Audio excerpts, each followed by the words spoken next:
নমস্কার শ্রোতা বন্ধুরা, আমি দেবাঞ্জন আর আপনারা শুনছেন অন্ধকারের ডায়েরি। আমাদের আজকের গল্প সুলেখক আকাশদীপ গড়গড়ির কলমে কালচক্রের বীজ। আমাদের প্রত্যেকটি গল্পের মতোই আজকের গল্পেও রয়েছে একটি টুইস্ট, এবং সেই টুইস্টই রয়েছে গল্পের শেষে। তাই গল্পটি শেষ অবধি শোনার অনুরোধ রইল। অনেকেই গল্প শুনছেন কিন্তু সাবস্ক্রাইব করতে ভুলে যাচ্ছেন। তাদের বলছি, প্লিজ সাবস্ক্রাইব করুন এবং পাশে থাকা বেল আইকনটি ক্লিক করে নোটিফিকেশনে অল করে রাখবেন। তাহলে সব গল্প সবার আগে আপনার কাছে এসে পৌঁছবে। শুনতে থাকুন আজকের গল্প কালচক্রের বীজ।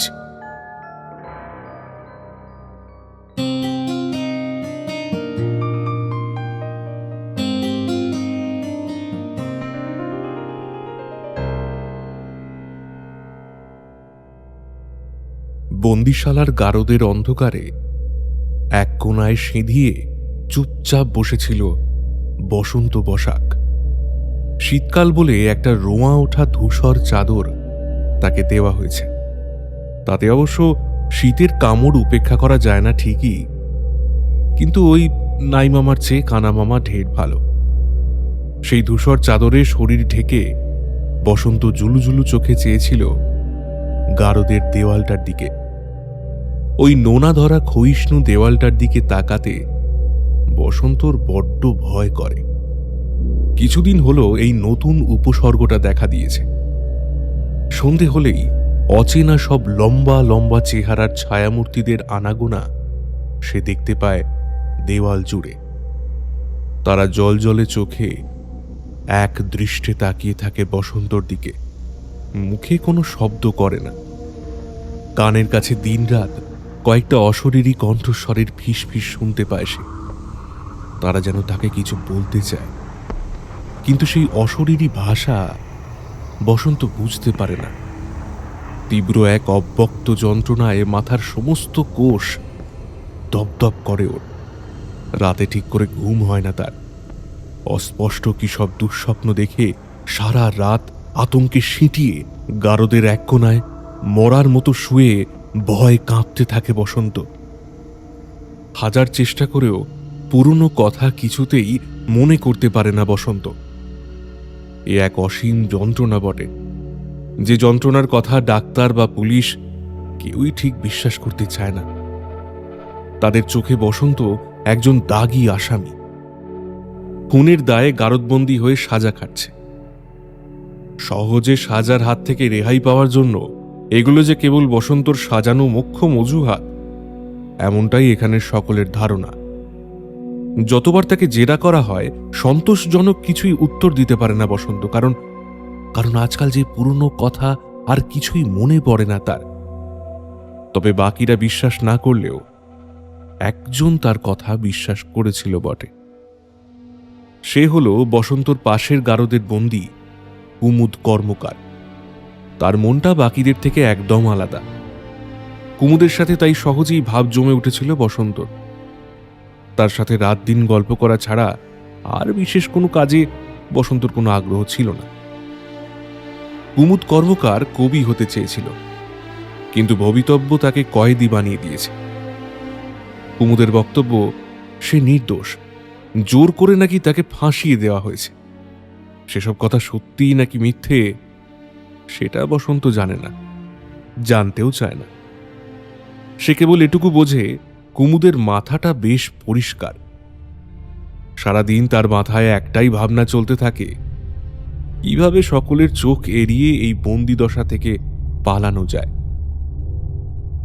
সেই উদ্দেশ্যে সে বন্দিশালার প্রহরীটির সাথেও ইতিমধ্যে বেশ ভাব জমিয়ে ফেলেছে। কুমুদ বসন্তকে কথা দিয়েছে, নিজে যদি কোনোদিন এই বন্দি জীবনের শৃঙ্খল ছিন্ন করে পালানোর সুযোগ পায়, তাহলে বসন্তকেও সেই অন্ধকূপ থেকে উদ্ধার করে নিয়ে যাবে অনেক দূরের কোনো নাম না জানা দেশে। একদিন হঠাৎ করে সেই সুযোগ এসে গেল। সেই দিনটা ছিল বর্ষা মুখর এক দুর্যোগের দিন। শীতকালে বৃষ্টি হলে বিশ্ব চরাচর মর্গের বাতাসের মতো শীতল হয়ে যায়। গারদের অন্ধকারে বসেও সেটা বেশ স্পষ্ট বুঝতে পারছিল বসন্ত।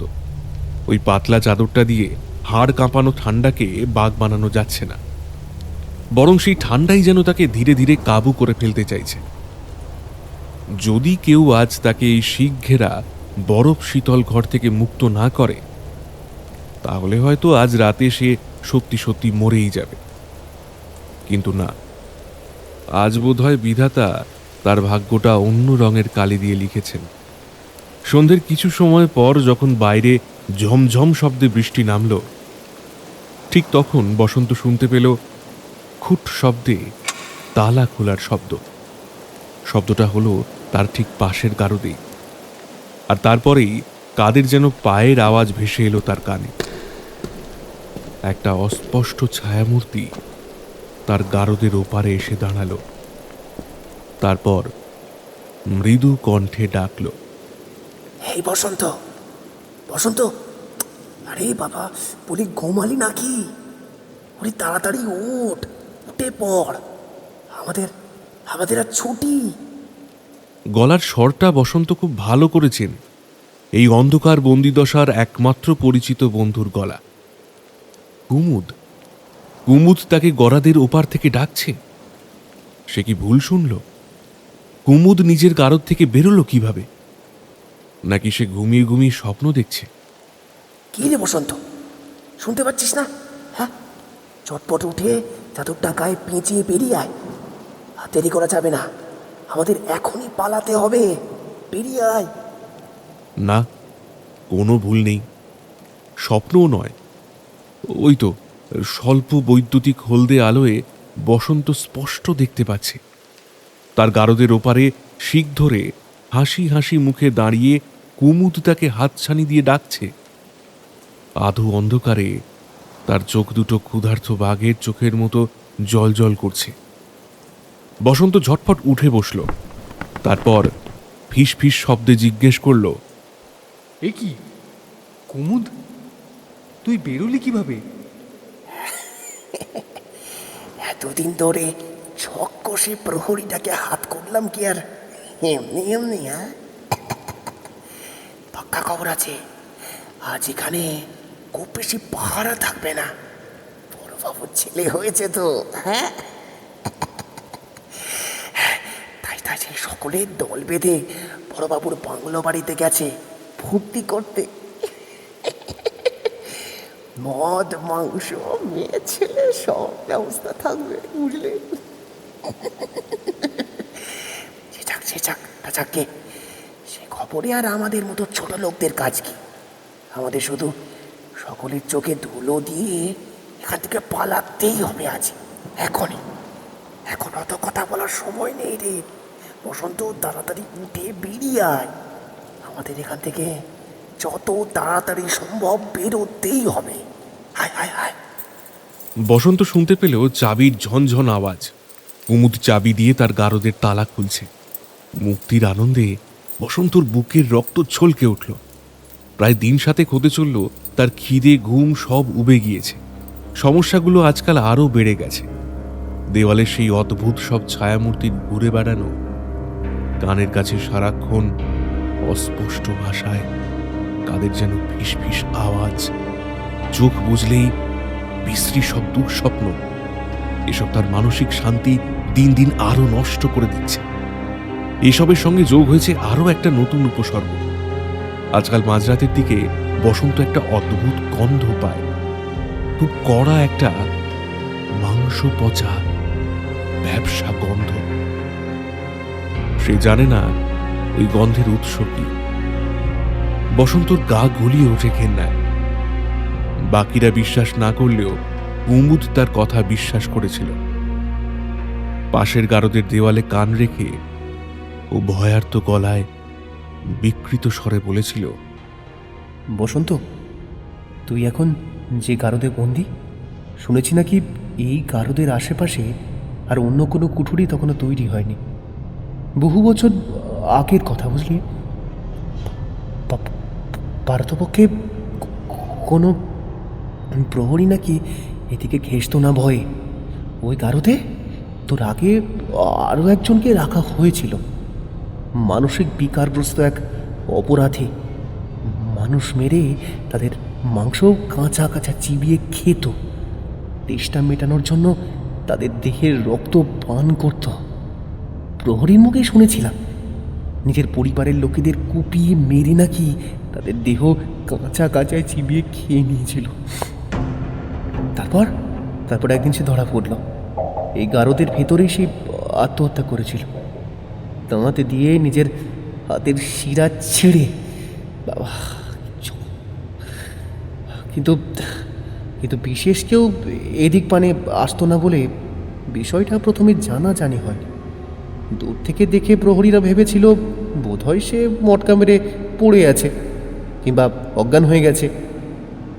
শেষে 2 দিন পর দুপুরে খাবার দিতে এসে প্রহরীরা গারদের কাছে এসে আবিষ্কার করল রক্তে মাখামাখি হয়ে মাটিতে মরে পড়ে রয়েছে লোকটা। দেহে অল্প অল্প পচন ধরতে শুরু করেছিল। কড়া একটা মরা পচা গন্ধে চারপাশের বাতাস ভারী হয়ে উঠেছিল। তারপর থেকেই নাকি, বিশেষ করে এই সময়টায়, অনেকে বলেছে এই গারদ থেকে একটা মাংস পচা গন্ধ ভেসে আসে। আমিও পেয়েছি সে গন্ধ। এই সময়ের সাথেই তো সেই লোকটা আত্মহত্যা করেছিল। হ্যাঁ রে। কুমুদের কথা শুনতে শুনতে বসন্তর সমস্ত শরীরটা শিরশির করে উঠেছিল। যে কারাগারে আগে ওই মানসিক বিকারগ্রস্ত ওই জঘন্য অপরাধীকে রাখা হয়েছিল, সেই একই কারাগারে তবে তাকে বন্দি করে রাখা হলো কেন? তার অপরাধ নিশ্চয়ই সেই লোকটার মতো গুরুতর নয়। কে জানে। বসন্তর কাছে এই প্রশ্নের কোনো উত্তর নেই, কারণ পুরনো কোনো কথাই যে আজকাল আর তার মনে পড়ে না। গারদের ছোট দরজাটা শব্দ করে খুলে যেতেই চিন্তার জাল ছিঁড়ে গেল বসন্ত। অন্ধকারের মধ্যেই কুমুদের গলা পেল। কি রে, হাই, কি ভাবছিস ও তো? হ্যাঁ, এখন পালাতে না পারলে কিন্তু আর দ্বিতীয়বার সুযোগ পাবি না। কিন্তু পালাবো কিভাবে? কেউ যদি দেখে ফেলে?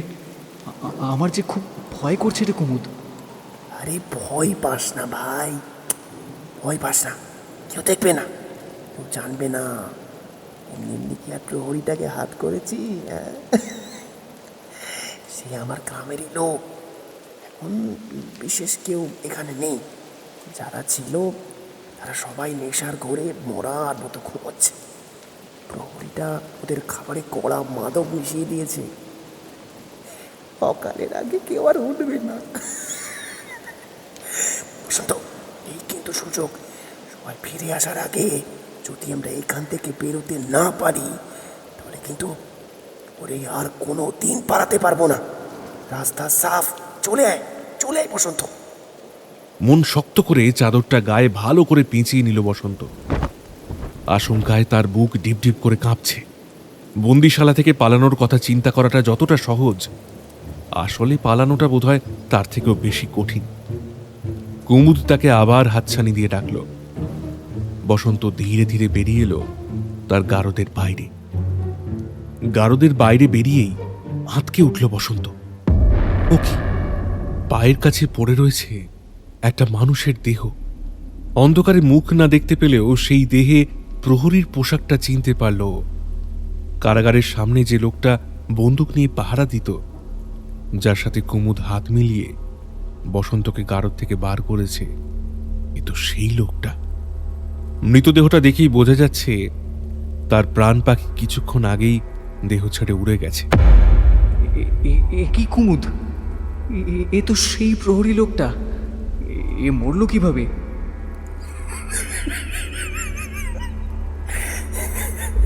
কিভাবে আবার? হ্যাঁ, কিভাবে আবার?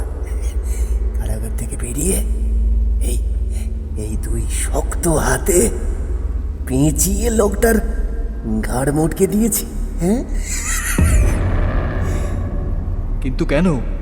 ও তো তোকে বন্দি দশা থেকে মুক্তি পেতে সাহায্য করলো, আর ওকেই কিনা তুই? হ্যাঁ বসন্ত, আমি ওকে মেরেছি, তবে আমার জন্য না, তোর জন্য। ওকে না মারলে চাবির গোছাটা হাতাতে পারতাম না, আর তাহলে তোকেও যে গারদ থেকে বের করতে পারতাম না। তোকে যে আমি কথা দিয়েছিলাম বসন্ত, আমরা দুজন একসাথে এখান থেকে পালাবো। চল চল চল চল, আর দেরি করিস না, চুপচাপ পিছু পিছু হয় আমার। কোনো শব্দ করবি না, কোনো না।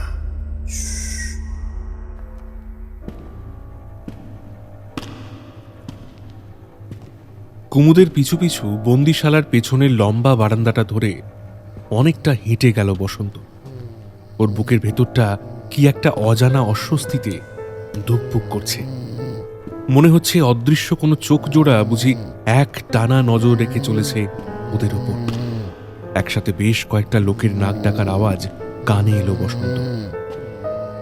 বাঘ ঘুরতেই হলদে আলোয় ওরা দেখতে পেল বাকি যে কজন প্রহরী পাহারায় ছিল তারা সকলের চোখ উল্টে নাক ডেকে ঘুমোচ্ছে। মাদকের নেশা তাদের গভীর ঘুমের জগতে আচ্ছন্ন করে ফেলেছে। কেউ মাটিতে শুয়ে ঘর ঘর শব্দে নাক ডেকে ঘুমোচ্ছে, আবার কেউ দেওয়ালে হেলান দিয়ে বসে বসেই ঢুলছে। হাতের অস্ত্রগুলো সব ছড়িয়ে ছিটিয়ে মাটিতে পড়ে রয়েছে। সেই দিকে কারোরই কোনো হুঁশ নেই। তাদের সকলকে পাশ কাটিয়ে বেড়াল পায়ে কুমুদের পিছু পিছু বন্দিশালার পেছনের দরজাটার দিকে এগিয়ে গেল বসন্ত। বাইরে তখন বৃষ্টির তেজ একটু ধরে এসেছে, কিন্তু মুহুর্মুহু মেঘের গর্জন আর বজ্রপাতের আওয়াজ বসন্তর পিলে চমকে দিচ্ছিল। কুমুদ তাকে সঙ্গে নিয়ে আগাছায় ভরা বাগানটা টপকে বড় বড় পায়ে শিকারী হায়নার মতো অতি সন্তর্পণে এগিয়ে গেল বন্দিশালার পেছনের উঁচু পাঁচিলটার দিকে। তারপর হাঁচড় পাঁচড় করে দুজনে পাঁচিল টপকে লাফিয়ে পড়ল অন্যদিকে। অবশেষে মুক্তি। মেঘাচ্ছন্ন কালো আকাশের দিকে মুখ তুলে বুক ভরে শ্বাস নিল বসন্ত। আবার সেই বিশ্রী মাংস পচা দুর্গন্ধটা বাতাসে ভেসে এসে তার নাকে ঝাপটা মারল। এবার আরো তীব্র, আরো কড়া। কুমুদ ততক্ষণে ছুটতে শুরু করেছে বন্দিশালার অদূরে ঘন জঙ্গলের সীমানার দিকে। কোন দিকে কুমুদ তাকে টেনে নিয়ে চলেছে সেটা সে জানে না, বোধহয় জানতেও চায় না। বসন্ত কেবল এই বন্দিদশা থেকে চিরতরে মুক্তি পেতে চায়। সে আর দেরি করল না। নিশীতে পাওয়া মানুষের মতো কুমুদকে অনুসরণ করে বন বাদার ভেঙে তীর বেগে ছুটতে শুরু করল বসন্ত। বৃষ্টির তেজটা এখন আবার বেড়েছে। জঙ্গলের রাতচরা কীটপতঙ্গ বা অন্য পশু পাখিদের শব্দ এতক্ষণ যাও বা কানে আসছিল, এখন বৃষ্টির তীব্র ঝমঝম আওয়াজে সে সব চাপা পড়ে গেছে। জঙ্গল এখানে আরো গভীর, আরো ভয়ঙ্কর। মানুষ প্রমাণ ঘাসেদের অগোছালো ঘন শরীর ভেদ করে ধীর পায়ে এগিয়ে চলেছে কুমুদ, আর তার পিছু পিছু বসন্ত। প্রায় ঘণ্টাখানেক হয়ে গেল তারা এই গভীর জঙ্গলের ভেতর উদ্দেশ্যহীনভাবে ঘুরে চলেছে। কোথায় চলেছে কেউ জানে না। কেবল প্রতি মিনিটে মিনিটে তারা যে আরো গভীর থেকে গভীরতর জঙ্গলের ভেতর ঢুকে যাচ্ছে সেটা বেশ বুঝতে পারছিল বসন্ত।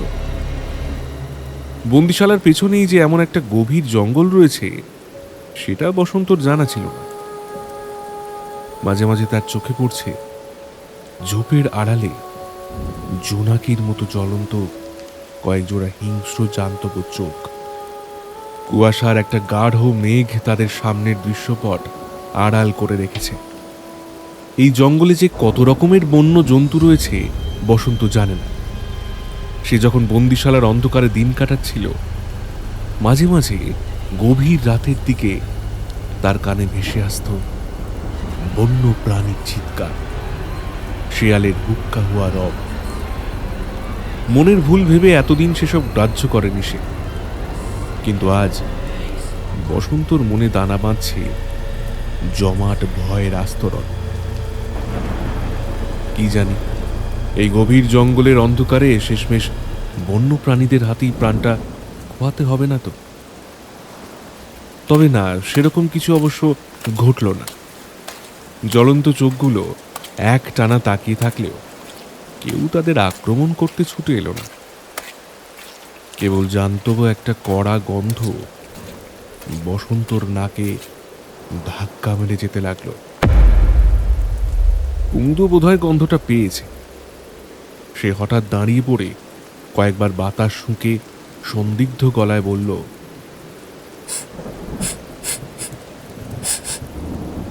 বসন্ত, মনে হচ্ছে কাছাকাছি কোথাও বিপদ ওত পেতে আছে।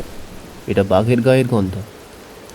যখন ছোট ছিলাম, শিকারের খোঁজে আমাদের গ্রামে মাঝে মধ্যে পাশের জঙ্গল থেকে বাঘ ঢুকে পড়তো। তখন গ্রামের সবাই মিলে জড়ো হয়ে ঢাক, ঢোল, টিন, ক্যানেস্তারা পিটিয়ে বাঘ তাড়াতাম। এই গন্ধটা আমি চিনি। কুমুদের কথা শেষ হতেই কাছাকাছি কোথাও বিকট শব্দে একটা বাঘের হিংস্র গর্জন শোনা গেল। সেই গর্জন শুনে বসন্তর বুক কেঁপে উঠল। কোনো ভুল নেই, কুমুদের কথাই ঠিক। এ নিশ্চিত বাঘের ডাকি বটে। ভয়ে ভয়ে বসন্ত জিজ্ঞেস করল, এবার কি হবে রে কুমুদ? এই জঙ্গলে যে বাঘ আছে সেটা জানলে কখনোই জঙ্গলে ঢুকতাম না। বন্দিশালা থেকে পালিয়ে এবার কি শেষে বাঘের পেটে যেতে হবে? ঘাবড়াসনি বসন্ত। ও ও ওই দেখ, দেখতে পাচ্ছিস কুয়াশার মেঘের পেছনে একটা ছোট্ট অস্পষ্ট কুঁড়ে ঘর মতো দেখা যাচ্ছে না? আলো জ্বলছে মনে হচ্ছে। তার মানে কেউ নিশ্চয়ই ওখানে থাকে। আয়, চলে গিয়ে দেখি।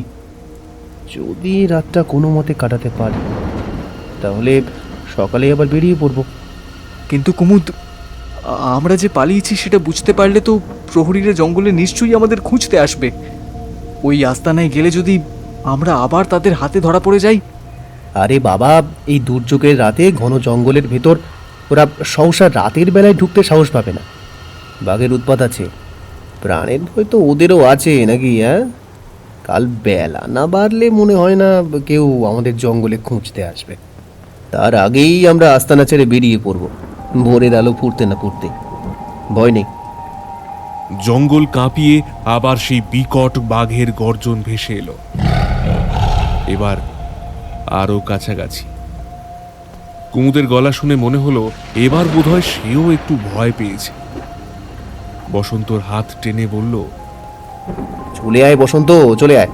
আর ভাববার সময় নেই। বেশি দেরি করলে এরপর বাঘের পেটে যেতে হবে। আয় আয়। বসন্ত আর দ্বিরুক্তি করল না। জঙ্গল ভেঙে কুমুদের পিছু পিছু কুয়াশার গাঢ় আস্তরণ ভেদ করে সে এগিয়ে যেতে লাগলো কুঁড়ে ঘরের দিক থেকে ভেসে আসা এক ছটাক হলদে আলোটা লক্ষ্য করে। সেই মৃদু আলোর রেখাই তখন ওদের দুজনের বুকে জ্বালিয়ে দিয়েছে নতুন করে বাঁচতে চাওয়ার অদম্য আশার আলো।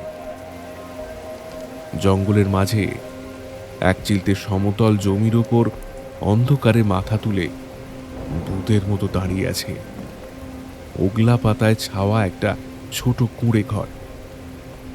আশেপাশে আর কোনো ঘরবাড়ি নেই। চারপাশ অসম্ভব নির্জন, যেন সমস্ত বাস্তব জগৎ থেকে বিচ্ছিন্ন হয়ে এই গভীর জঙ্গলের ভেতর কুঁড়ে ঘরটা সঙ্গীহীন অবস্থায় শতাব্দীর পর শতাব্দী ধরে একলা একলা বেঁচে রয়েছে। জঙ্গলের পরিমাণ এখানে কিছুটা পাতলা হয়ে এসেছে। ময়লা কাঁচে ঢাকা একটাই মাত্র জানলা দেখা যাচ্ছে, সেটার পাল্লা বন্ধ। কিন্তু কাঠের পাল্লার ফাঁকফোকর দিয়ে কিছুটা হালকা হলদে আলো ছিটকে এসে পড়ছে বাইরে। সেই আলোই কুমুদ আর বসন্তকে টেনে নিয়ে এসেছে এখানে। বৃষ্টির ছাটে কুমুদ আর বসন্তর সমস্ত শরীর ভিজে চুপচুপে হয়ে গেছে। কুমুদ কাঠের দরজায় বারতিনে করাঘাত করল, তারপর চেঁচিয়ে বলল, ভেতরে কেউ আছেন? বড় বিপদে পড়ে আমরা এখানে এসেছি। যদি দয়া করে একবার দরজাটা খোলেন বড় উপকার হয়। কেউ আছেন? কেউ আছেন ভেতরে? কোনো সাড়া শব্দ নেই। কুমুদের সাথে সাথে এবার বসন্তও গলা চড়াল। আরো বারচারেক দুমদুম করাঘাত আর ডাকাডাকির পর অবশেষে ঘরের ভেতর থেকে একটা মৃদু আর খ্যানখ্যানে মেয়েলি গলায় ভেসে এলো, কে কে ডাকে? আমরা পথিক, ক্লান্ত আর ক্ষুধার্ত, বড় বিপদে পড়েছি। জঙ্গলে পথ হারিয়ে ফেলেছি, বৃষ্টিতে একদম ভিজে গেছি, কোথাও যাওয়ার জায়গা নেই। আজ রাতটা যদি একটু দয়া করে আমাদের এখানে থাকতে দেন, বড় উপকার হয়। কাল ভোরে আলো ফুটলেই আমরা বেরিয়ে পড়ব। হ্যাঁ। কিছুক্ষণ চুপচাপ। তারপর কাঠের পাল্লায় বিশ্রী ক্যাঁচ শব্দ হলো, দরজা ভেতর থেকে খুলে গেল। আর ঠিক তখনই দমকা হাওয়ায় ভেসে এসে একটা বিশ্রী আষ্টে গন্ধ ভক করে ধাক্কা মারল বসন্তর নাকে।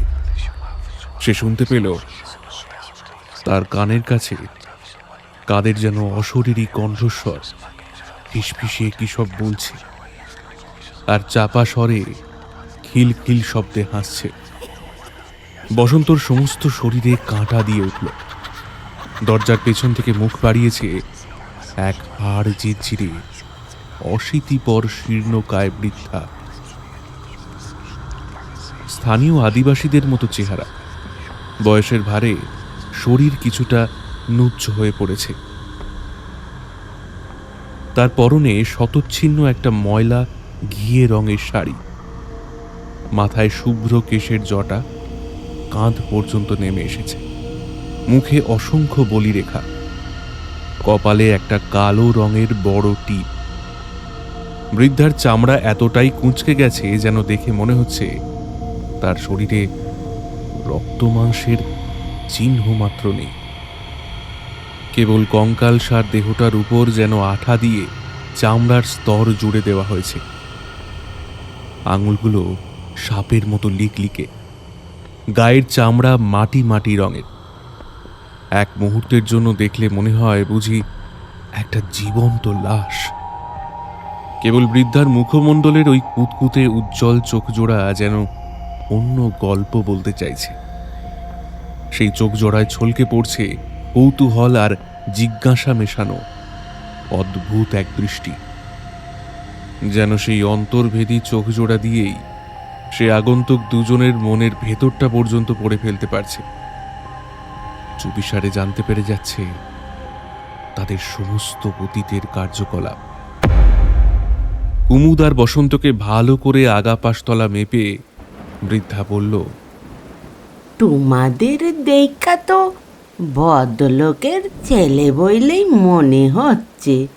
তা বাবারা, এই দুর্যোগের রাতি তোমরা জঙ্গলে কি করছিলে? কুমুদ হেসে বলল, আগে বুড়িমা, আমরা অনেক দূর থেকে জঙ্গলের পথে হেঁটে এসেছি।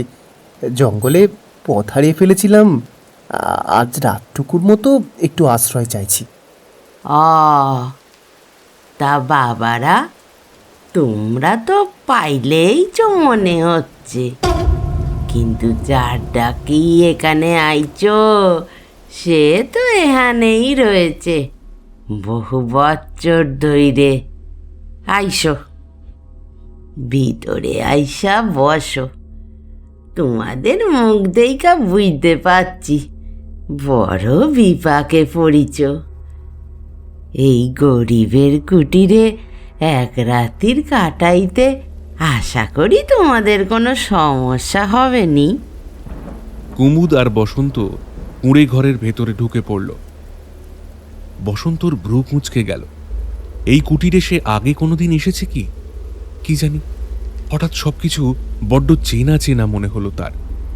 কিন্তু কবে কোথায় সে ঠিক এমন দেখতে পুরনো দিনের কায়দায় তৈরি কুঁড়ে ঘরটা দেখেছে সেটাই ঠিক মনে করতে পারল না বসন্ত। বৃদ্ধার কুটিরের ভেতরের দুটো মাত্র ছোট ছোট মাটির দেওয়াল তোলা ঘর। সামনের ঘরটাতেই টিমটিম করে একটা লণ্ঠন জ্বলছে। ঘরের চারদিকের দেওয়ালে ঝুলকালি আর মাকড়সার জাল মেখে বিশ্রী দশা। চারপাশে পুরু ধুলো মাখা বাসনকোসন, হাঁড়ি, বালতি, কুঁজো, উনুন এসব ছড়ানো ছেটানো অবস্থায় পড়ে রয়েছে।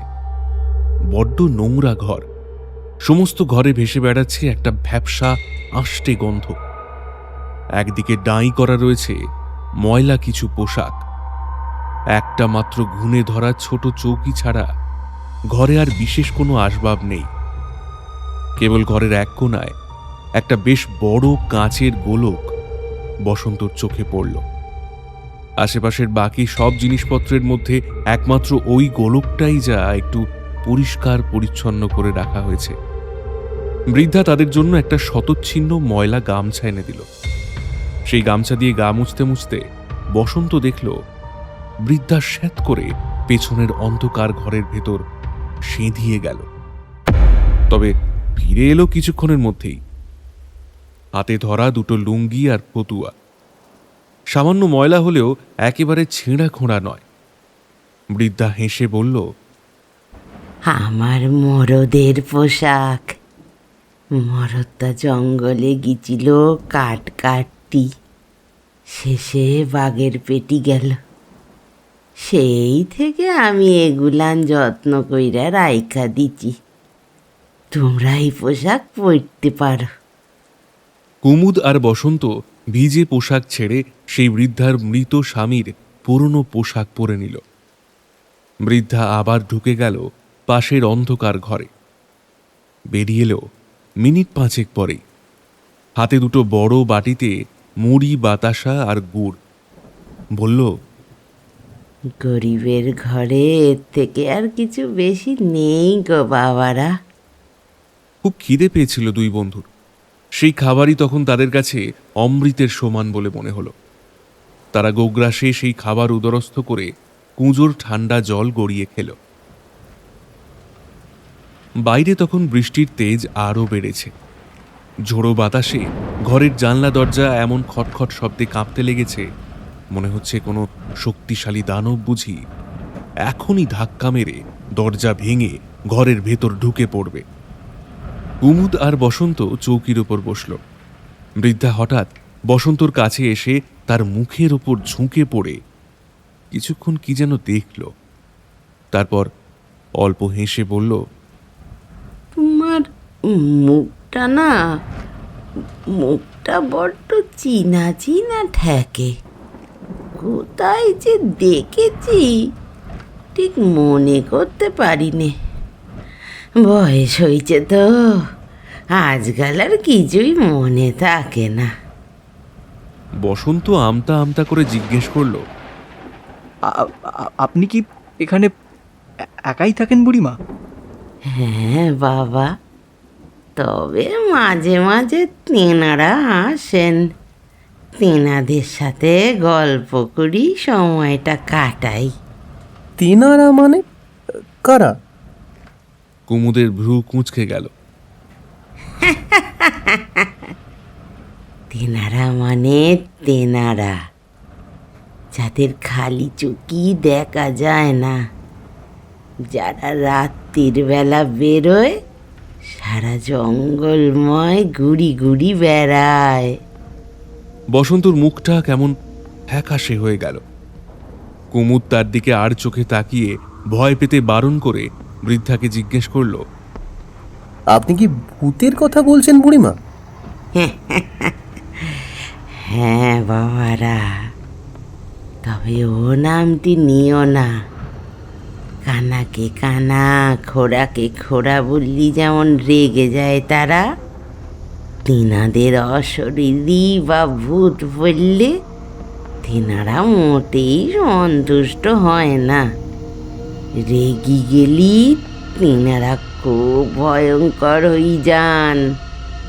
তখন তিনারা ঘাড় মটকি দিতে পারেন। বুড়ি বলে কি? বসন্ত ভয়ে ভয়ে ঢোক গিলল। তার কানের কাছে আবার কারা যেন চাপা পিসপিস স্বরে দুর্বোধ্য ভাষায় কি সব কথাবার্তা বলতে শুরু করেছে। কুমুদের মুখ দেখে অবশ্য বোঝা গেল সে মোটেই বৃদ্ধার গাল গল্পে বিশ্বাস করেনি। তার শরীরে ভয় ডর কম। সে হেসে বলল,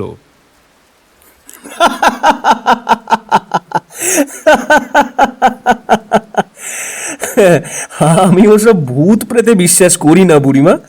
ওসব লোকের বানানো কথা, ছেলে বোলানো গাল গল্প। গাল গল্প? না বাবারা, গাল গল্প নয় গো, তিনারা সত্যি সত্যি আছেন, এখানেই আছেন, আমাদের আশিপাশি, তোমাদের সব কথা শুনতে পাচ্ছেন। বসন্ত ভয়ে ভয়ে জিজ্ঞেস করলো, বুড়িমা, আপনার ভয় লাগে না? না বাবা, আমি ভয় পাই না কো, আমি যে তেনাদের কাজ কইরে দিই, সেই জন্যই তো তেনারা আমাকে বাইচে রেখেছেন। কাজ?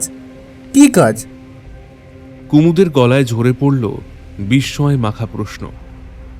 তা বাবারা, সে অনেক কথা, অত কথা তোমাদের বললি বুঝতে পারবে না কো, কেবল জেনে রাখো, কালচক্রের ব্রিজ আগলি রাখার যে গুরুবার আমার উপর তেনারা দিয়েছেন, আমি সেই কাজটাই মন দিয়ে করে আসছি। কত বছর যে এভাবেই কেটে গেল, তার কোনো হিসেব নেই গো বাবারা। বসন্ত অবাক হয়ে জিজ্ঞেস করলো, কালচক্রের বীজ রক্ষা করার দায়িত্ব মানে? সে আবার কি? সে বললি তোমরা ঠিক বুঝতে পারবে না কো, ও মেলা জটিল বিষয়। আমাকে যেমন যেমন করতে বলেন তেনারা, আমি তেমন তেমন করি কেবল। কুমুদ হেসে ফেলল। ভূতেরা আপনার সাথে কথা বলে?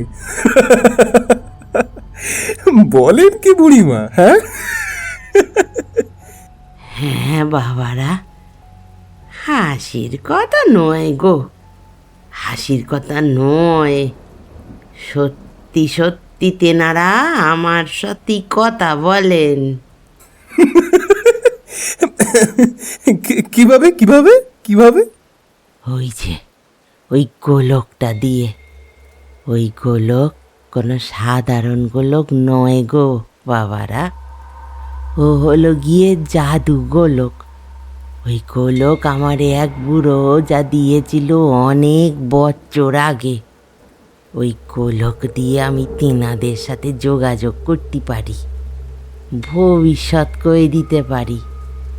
ওনারাই আমার কানে ফিসফিসিয়ে কয়ে দেন কার কপালে কি লেখা আছে। অবশ্য আমি কিছুই করি নেকো, যা বলার তেনারাই কানে কানে বলেন, আর আমি কেবল শুনি। ভবিষ্যৎ বলে দিতে পারেন বুড়িমা? যে কারোর ভবিষ্যৎ? এই যেমন ধরুন, আমরা যদি নিজেদের ভবিষ্যৎ জানতে চাই, বলতে পারবেন? কুমুদের চোখ চকচক করে উঠল। বৃদ্ধা মিটিমিটি হেসে কুমুদের মুখের দিকে কয়েক মিনিট নিষ্পলক চোখে চেয়ে থেকে বলল, তা বাবারা, পারবো না কেন, নিশ্চয় পারবো। তোমাদের দেখেই বুঝেছি তোমরা হলে গি বন্দিশালার বন্দি। জঙ্গলেরও পাশে যে বন্দিশালটা আছে, তোমরা সেখান থেকে পাইলে আইছ। কিন্তু এ তো আর কোনো সাধারণ ভবিষ্যৎবাণী নয় গো বাবারা, এ হলো অন্ধকারের রাজাকে তুষ্ট কইরে তার থেকে ভবিষ্যৎ জানতে হয়। বড় দুষ্কর সে উপায়। রাত 3টির পর থেকে আমি ওই কাজে বসি। কিন্তু বাবারা, আমার যে একটি শর্ত আছে। কি শর্ত? কুমুদের যেন আর তর সইছে না। এ কাজে বড় ঝুঁকি, অনেক আচার বিচার আছে। এক রাইতে আমি তোমাদের মধ্যে যে কোনো একজনের ভবিষ্যৎ বলতে পারবো। 3টি বাজতে আরো ঘন্টাখানেক বাকি আছে। তোমরা নিজেদের মধ্যে কথা বলি ঠিক করে নাও, তোমাদের মধ্যে কোনজন নিজের ভবিষ্যৎ জানতে চাও।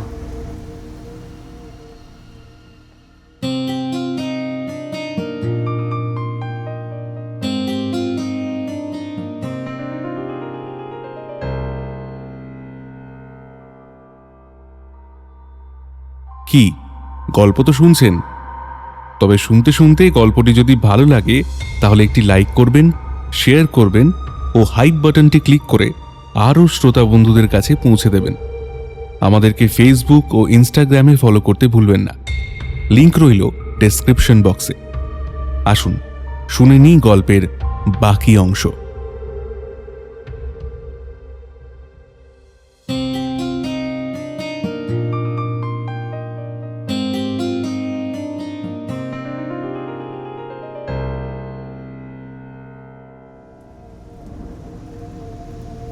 কুমুদ পোকায় খাওয়া দাঁত বার করে বসন্তর দিকে তাকিয়ে পিচকে হেসে বলল,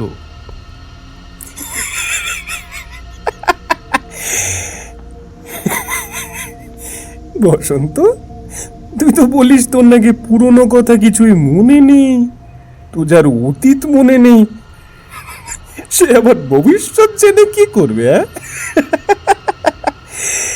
বুড়িমা, আমি নিজের ভবিষ্যৎ জানতে চাই। আমার পরিবারের লোকেরা সব কে কি করছে বা আমায় নিয়ে কি কি ভাবছে সেসব আমি জানতে চাই। কিভাবে আমি আমার বাকি জীবনটা কাটাবো সেটাও জানতে চাই। আর ধরা পড়বো কিনা সেটাও জানলে ভালো হয়। সব জানতে চাই, বুঝলেন? হ্যাঁ, আমি সব জানতে চাই বুড়িমা, বলুন। বসন্ত একটি কথাও বলল না। সত্যি বলতে কুমুদ তো কিছু ভুল বলেনি। অতীতের কথা তার যে কিছুই মনে নেই। এরপর কোথায় যাবে, কি খাবে, কোথায় থাকবে কিছুই সে জানে না। তার চেয়ে ভালো কুমুদই বরং নিজের ভবিষ্যৎ জেনে নিক। যদি আর কোনোদিন প্রহরীর দল তাদের ধরতে না পারে তাহলে ও না হয় কুমুদের আশ্রয় থেকেই বাকি জীবনটা নির্বিবাদে কাটিয়ে দেবে। বৃদ্ধা কুমুদের দিকে তাকিয়ে মিটিমিটি হেসে বলল, বেশ, তা বাবা, আমার যে একটু তাজা রক্ত লাগবে। ওই রক্তগুলোকের গায়ে মাখিয়ে আমি ওই পাশের ঘরে বসি মন্ত্র পড়ি, তেনাদের ডাকবো। তারপর তুমি নিজের ভবিষ্যতের কথা জানতে পারবে। সে তো অনেক দেরি। আমি এখনই জানতে চাই বুড়িমা, অন্তত কিছু একটা ভবিষ্যৎবাণী তো করুন। আমার যে শুনতে বড্ড কৌতূহল হচ্ছে।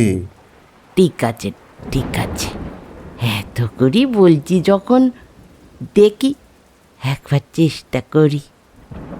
দাও, নিজের কয়েক ফোঁটা রক্ত দাও দেখি। বৃদ্ধা একটা ছোট কাঁচের শিশি আর একটা জং ধরা পুরনো ব্লেড বাড়িয়ে ধরল কুমুদের দিকে। কুমুদ ব্লেড দিয়ে নিজের আঙুল চিরে কয়েক ফোঁটা তাজা রক্ত ঢেলে দিল কাঁচের শিশিতে। তারপর সেটা ফিরিয়ে দিল বৃদ্ধার হাতে। বৃদ্ধা সেই শিশি নাকের কাছে ধরে প্রাণ ভরে তাজা রক্তের ঘ্রাণ নিল। তার চোখের মণি দুটো চকচক করে উঠল। তারপর একটুখানি রক্ত আঙুলে মাখিয়ে গোলকটার উপর পরম স্নেহে হাত বোলাতে লাগলো বৃদ্ধা। দেখতে দেখতে তার চোখের মণি সাদা হয়ে গেল। মুখটা আকাশের দিকে তুলে কাঁপা কাঁপা ঠোঁটে দুর্বোধ্য ভাষায় কি সব যেন বিড়বিড় করতে শুরু করলো বৃদ্ধা। বসন্ত আর কুমুদ বড় বড় চোখে বৃদ্ধার কাণ্ড কারখানা লক্ষ্য করতে লাগলো। হঠাৎ ঘরের ভেতরের বাতাস ভারী হয়ে উঠল। সেই বিশ্রী পচা গন্ধটা আবার ধাক্কা মারল বসন্তর নাসারন্ধ্রে। মনে হলো বাইরে বোধহয় ঝড় উঠেছে। মেঘেদের বিবাদের স্বর, বজ্রবিদ্যুতের ঘন ঘন কর্কশ চিৎকার যেন কানে তালা লাগিয়ে দিল। প্রকৃতির এমন প্রলয়চণ্ডী রূপ এর আগে কোনোদিন প্রত্যক্ষ করেনি বসন্ত। একটু আগেও তো সব ঠিক ছিল। এই বৃদ্ধা মুখে কি সব উদ্ভট মন্ত্রপাঠ করতে শুরু করার পরেই যেন হঠাৎ করে প্রকৃতি এমন অশান্ত হয়ে উঠল। ঠিক এমন সময় কাছাকাছি কোথাও একপাল বুনো শেয়ালের চিৎকার ভেসে এলো। আর ঠিক তারপরেই শোনা গেল কর্কশ বাঘের গর্জন। ভয়ে কেঁপে উঠল বসন্ত। সে কুমুদের একটা হাত শক্ত করে চেপে ধরল। বৃদ্ধা হঠাৎ তার মাথাটা প্রচণ্ডভাবে ঝাঁকাতে শুরু করল। বারবার কপাল স্পর্শ করাতে লাগলো সেই গোলকের গায়ে। ক্ষণে ক্ষণে তার মাথা দোলাবার বেগ বেড়ে যেতে লাগলো। জোরে জোরে ধূপ ধূপ শব্দে বৃদ্ধা গোলকের কাঁচের শরীরে কপাল ঠুকতে লাগলো। দেখতে দেখতে তার কপাল ফেটে রক্ত বেরিয়ে পড়ল। বৃদ্ধা সেই কালচে রক্ত আঙুলের সাহায্যে বসন্ত আর কুমুদের কপালে তিলকের মতো লাগিয়ে দিল। তারপর এক দৃষ্টে তাকিয়ে রইল ওদের দুজনের মুখের দিকে। ধীরে ধীরে তার ঠোঁটের বাঁকা হাসি চওড়া হতে হতে কান ছুঁয়ে ফেলল। বসন্তর শরীরটা বড্ড ছমছম করছিল। বৃদ্ধার চুল এলিয়ে পড়েছে, কপাল কেটে রক্ত পড়ছে, চোখের মণি ধপধপে সাদা। মুখের ওই বিচিত্র হাসিটা দেখলেই বুকের ভেতরটা যেন ছ্যাঁত করে ওঠে। কোনো জীবিত মানুষের পক্ষে কি এমন অদ্ভুতভাবে নিঃশব্দে রক্ত ঠান্ডা করা হাসি হাসা সম্ভব? বৃদ্ধা এবার কাঁপা কাঁপা হাতে বসন্ত আর কুমুদের দুটো হাত মুঠিতে চেপে ধরল। বসন্তর শরীরটা শিরশির করে উঠল। বৃদ্ধার শরীরটা যেন বরফের মতো শীতল। তবে এই শীতলতা বসন্ত চেনে। বন্দিশালার বরফ কুঠুরির প্রতিটা দেওয়ালে এই স্যাঁতস্যাঁতে ঠান্ডা স্পর্শ আষ্টে পৃষ্ঠে জড়িয়ে আছে। বৃদ্ধা মাথা ঝুঁকিয়ে এক মনে কি সব যেন বিড়বিড় করতে লাগলো। স্পষ্ট শুনতে পেল না বসন্ত। মাঝে মাঝে কান খাড়া করে এক মনে কাদের যেন কথা শুনছে বৃদ্ধা। যেন অশরীরী কণ্ঠস্বরেরা চুপি চুপি তার কানে জানিয়ে দিয়ে যাচ্ছে কোনো গোপন সংবাদ। উত্তেজনায় তিরতির করে কাঁপছে বৃদ্ধার শরীর। কিছুক্ষণ পরেই অবশ্য বাইরের পরিবেশে ঝড়ের তাণ্ডব কিছুটা কমে এলো। বৃদ্ধার কাঁপতে থাকা শরীরটাও আবার ধীরে ধীরে শান্ত হয়ে এলো। বসন্ত খেয়াল করল বৃদ্ধার শরীরের উষ্ণতা আবার বেড়ে যাচ্ছে। হাতের মুঠি আলগা হয়ে আসছে। ধীরে ধীরে মাথা তুলল বৃদ্ধা।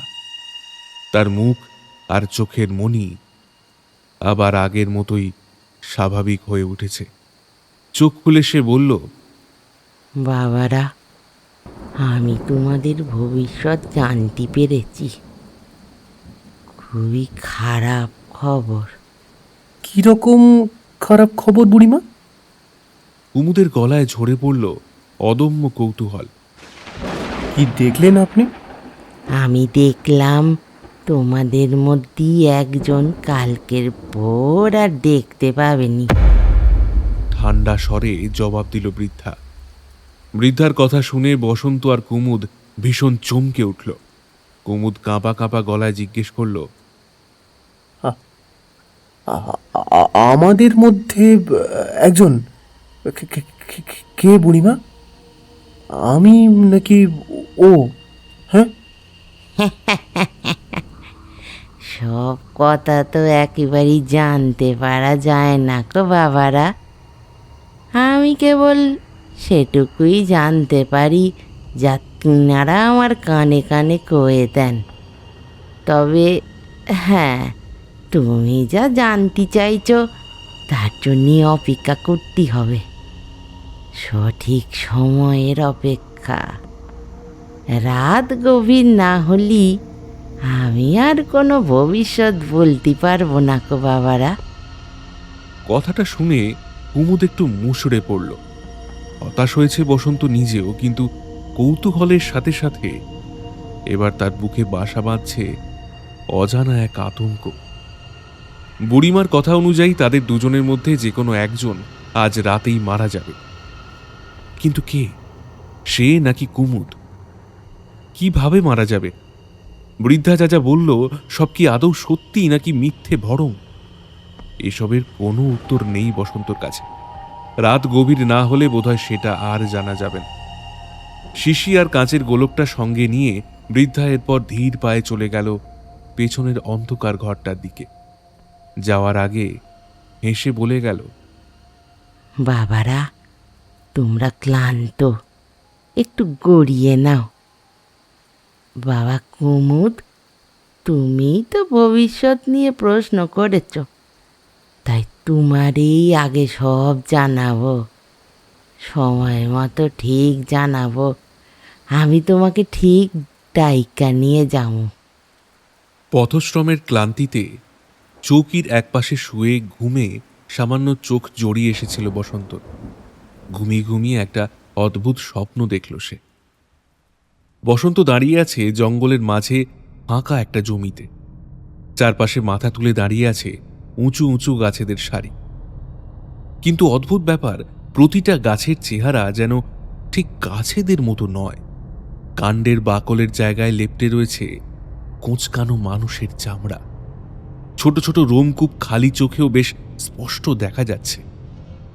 প্রতিটা গাছের শাখা প্রশাখার জায়গায় উঁকি দিয়েছে হাড়ের হাত। গাছেদের মাথায় যেখানে পাতা থাকার কথা, সেখানে ঝাঁক বেঁধে রয়েছে মানুষের মাথার বিভিন্ন ধরনের চুলের গোছা। কারুর ছোট চুল, কারুর বা কোঁকড়া চুল, আবার কারুর মাথায় মেয়েদের মতো লম্বা খোলা চুল। বসন্ত একটা গাছের শরীরে হাত রেখে সঙ্গে সঙ্গে সরিয়ে নিল। বাপরে, বরফের মতো শীতল সেই স্পর্শ, ঠিক বন্দিশালার গুমোট বাতাসের মতো কনকনে ঠান্ডা। গাছের চামড়ায় হাত রেখে সে এবার একটা মৃদু স্পন্দন টের পেল। গাছেদের শ্বাস পড়ছে। বসন্তর বুকের কোটরে ঘোড়ার মতো ছুটতে থাকা হৃদযন্ত্রটার মতোই গাছেদের শরীরেও যেন ফুটে উঠছে মৃদু হৃদস্পন্দন। ভয়ে কয়েক পা পিছিয়ে এলো বসন্ত।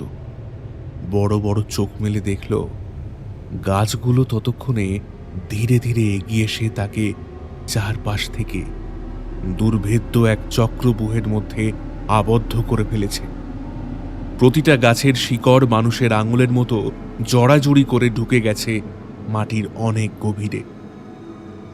আর সবথেকে অদ্ভুত, গাছেদের সেই কঙ্কালসার হাতেদের আঙুলের মাথায় ফুটে থাকা ছোট ছোট অচেনা ফুলগুলো। তাদের পাপড়ির রং রক্তের মতো টকটকে লাল। প্রতিটা পাপড়িতে ফুটে রয়েছে ছোট ছোট কয়েক জোড়া চোখ। ক্ষণে ক্ষণে সেই চোখের পাতা পড়ছে।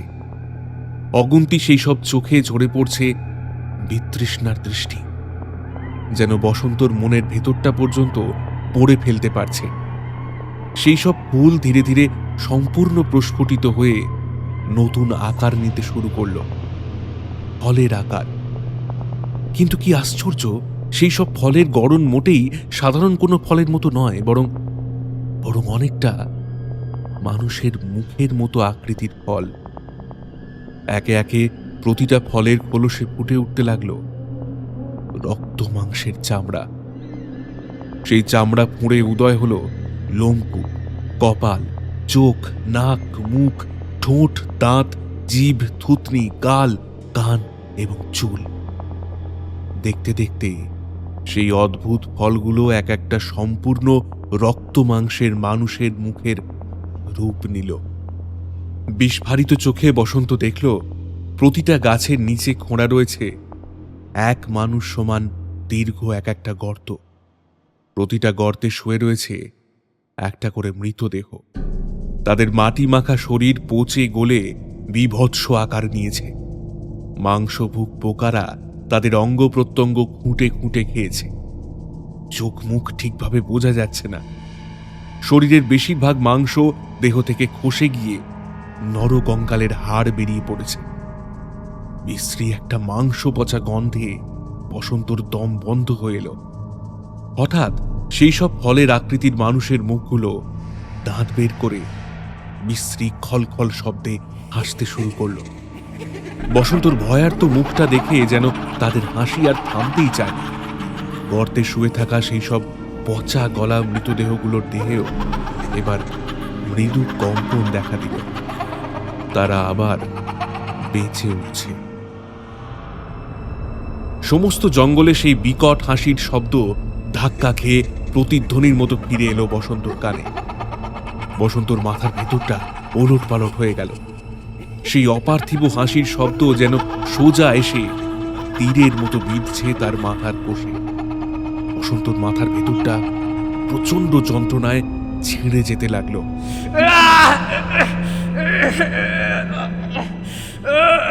সে চিৎকার করে কানে হাত চাপা দিয়ে হাঁটু গেড়ে মাটিতে বসে পড়ল। বসন্তের সমস্ত শরীরটা ঘামে জবজবে হয়ে ভিজে উঠল। মনে হচ্ছিল একটা বিরাট অন্ধকারের চাই বোধহয় তার বুকে চেপে বসেছে। গলার চামড়ায় স্পর্শ করছে জমাট অন্ধকারের দুটো শীতল হাত। ধীরে ধীরে তার কণ্ঠনালী চেপে ধরে ঘুমের ভেতরেই শ্বাসরোধ করে তাকে মেরে ফেলতে চাইছে সেই হাত।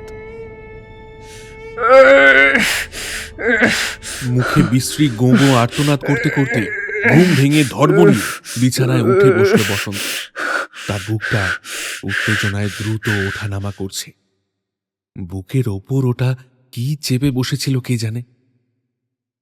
গলায় হাত বুলিয়ে বসন্ত টের পেল বড় বড় আঙুলের অস্পষ্ট দাগ সেখানে ফুটে উঠেছে। একটু আগে সে ঘুমের মধ্যে এই কেমন বীভৎস একটা স্বপ্ন দেখল। মাথাটা এখনো দপদপ করছে বসন্ত। হলের খোলসে ফুটে ওঠা সেই মানুষের মুখগুলো, সেই মৃতদেহগুলো বসন্ত আজ চিনতে পেরেছে। অস্পষ্ট স্বপ্নেরা আজ এতদিন পর তার অবচেতন মনে জলছবির মতো ধীরে ধীরে স্পষ্ট হয়ে উঠল। স্মৃতির অতল গভীর থেকে পুরনো কিছু কথা তার অবচেতন মনে বায়ুর বুদবুদের মতো ভেসে উঠল। বসন্ত একটা পাপ করেছিল, মহাপাপ, যে পাপের জন্য তাকে শাস্তিস্বরূপ নিক্ষেপ করা হয়েছিল ওই শীতল অন্ধকার কারাগারে। তার কানের পর্দায় এখনো ধাক্কা মেরে চলেছে সেই অপার্থিব হাসি আর অলৌকিক গুঞ্জন। মাথার ভেতর কোষগুলো দপদপ করতে লেগেছে। কি একটা অজানা ভয়ে কুলকুল করে ঘামতে লাগলো বসন্ত।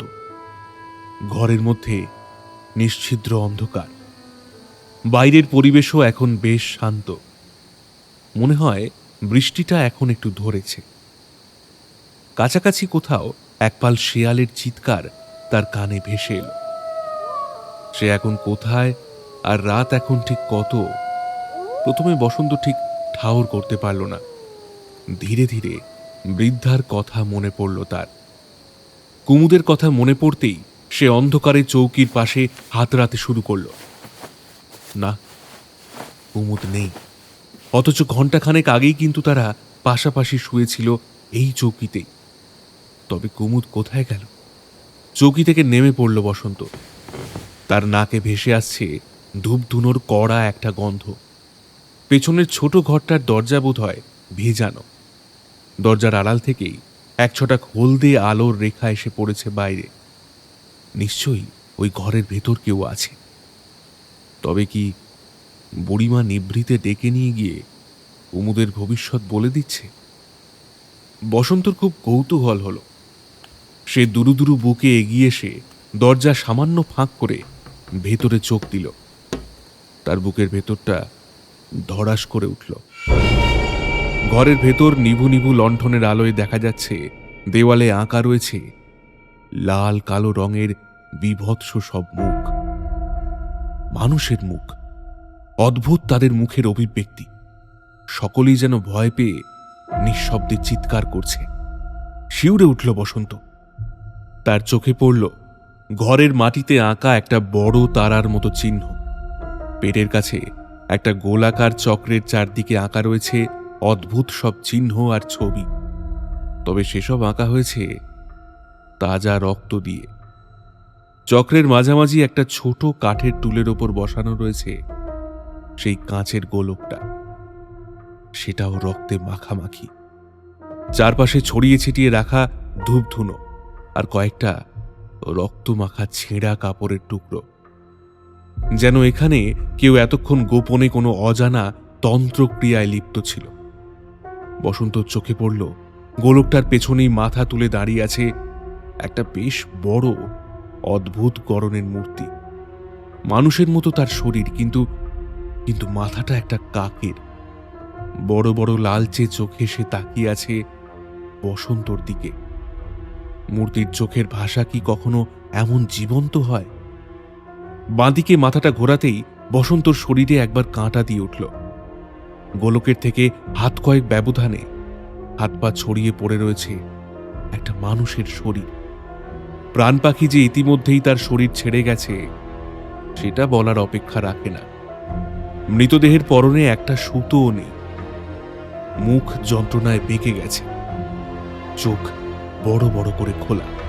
গলাটা আড়াআড়িভাবে চেরা, যেন নিপুণভাবে কোনো ধারালো অস্ত্র দিয়ে কেউ তার গলার নলি ছিন্ন ভিন্ন করে দিয়েছে। সেই ক্ষত থেকে তাজা রক্ত চুইয়ে চুইয়ে পড়ছে, রাঙিয়ে দিচ্ছে চারপাশের মাটি। বসন্ত আঁতকে উঠল। এ কি? এ যে তার বন্ধু কুমুদ। দরজা খুলে হুড়মুড়িয়ে ঘরের ভেতর ঢুকে পড়ল বসন্ত। ভয়ে তার মুখ সাদা হয়ে গেছে, হাত পা ম্যালেরিয়া রোগীর মতো কাঁপতে লেগেছে। ঘরের ভেতর আর কিচ্ছু নেই, ফাঁকা ঘর, একটা জানলাও নেই, কেবল একটা ছোট দরজা আছে ঘরের একদম পেছন দিকে। দরজার একটা পাল্লা খোলা, ফাঁক দিয়ে চোখে পড়ছে দরজার বাইরে জমাট অন্ধকার।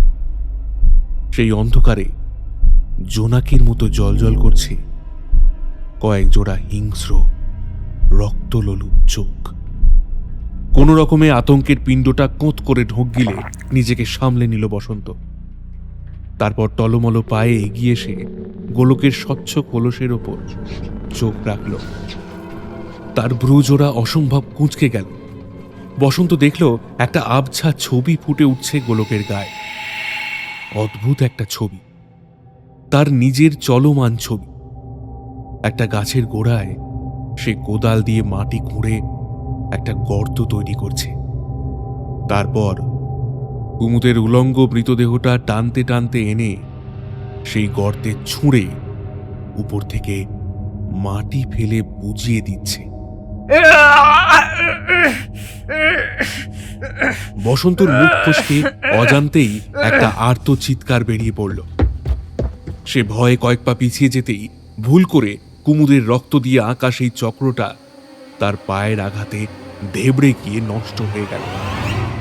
ঠিক এমন সময় একটা চাপা মেয়েলি গলায় খিলখিল হাসির শব্দ শুনে দুরু দুরু বুকে চকিতে পেছনে ঘুরে তাকালো বসন্ত।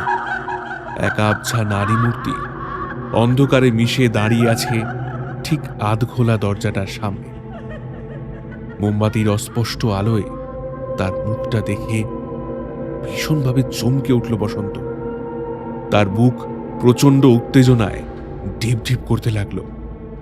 নারী মূর্তির দেহে সেই বৃদ্ধার জরাজীর্ণ শাড়িটাই জড়ানো রয়েছে বটে, কিন্তু এই নারী মূর্তি তো সেই বৃদ্ধা নয়, বরং এই মেয়েটি তো যুবতী। বয়স খুব বেশি নয়, কপালে সিঁদুর, হাতে শাঁখা পলা, টানা টানা দুটো চোখে ঝিলিক দিয়ে যাচ্ছে উন্মত্ত দৃষ্টি। পাতলা ঠোঁটের কোণে ফুটে উঠেছে একটা কৌতুকের হাসি। তার মুখের সাথে সেই বৃদ্ধার মুখের গড়নের অদ্ভুত মিল, কিন্তু এক ঝলক দেখলেই বোঝা যায় কে জানে কোন অলৌকিক মন্ত্র বলে তার বয়স যেন এক ঝটকায় অনেকগুলো বছর কমে গেছে। এমনকি মুখের সমস্ত বলিরেখাও ভোজবাজির মতো উধাও হয়ে গেছে। বসন্ত লক্ষ্য করল মেয়েটির ঠোঁটের কোণায় লেগে রয়েছে একটুখানি তাজা রক্তের ছোপ। ভয়ে ভয়ে প্রশ্ন ছুঁড়ল বসন্ত, কে তুমি? মেয়েটি আবার খিলখিল শব্দে হেসে উঠে রিনরিনে কণ্ঠে বলল, আমাকে চিনতে পারছ না বসন্ত? আমি যে তোমার বউ সুচিত্রা। বসন্তর মাথার ভেতরটা ঝনঝন করে উঠল। সুচিত্রা, তুমি তুমি এখানে কি করছো? তোমার ঠোঁটে রক্ত কেন? কুমুদের রক্ত? সে নিজের ভবিতব্য জানতে চেয়েছিল। তার মৃত্যুই যে বিধাতার লিখন বসন্ত। তুমি ওকে মেরে ওর রক্ত খেয়েছো, কিন্তু কেন? তুমি কি মানুষ না ডাইনি?